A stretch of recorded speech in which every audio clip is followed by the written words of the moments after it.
Welcome back to my channel Vedansh. তো চলে এসেছে আবার একটা ছোট্ট ভিডিও নিয়ে। আজ চলে এসেছে উত্তর নয়াবাদ প্রাথমিক সেন্টারের কাছাকাছি কিছু ফুলের বাগান আমি আপনাদের দেখাবো, তো দেখতে থাকুন।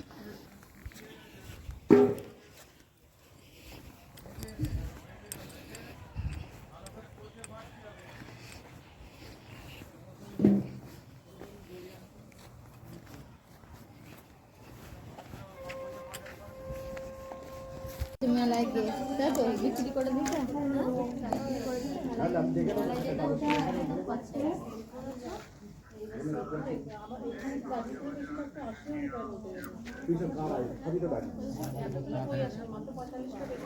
সবই গাছ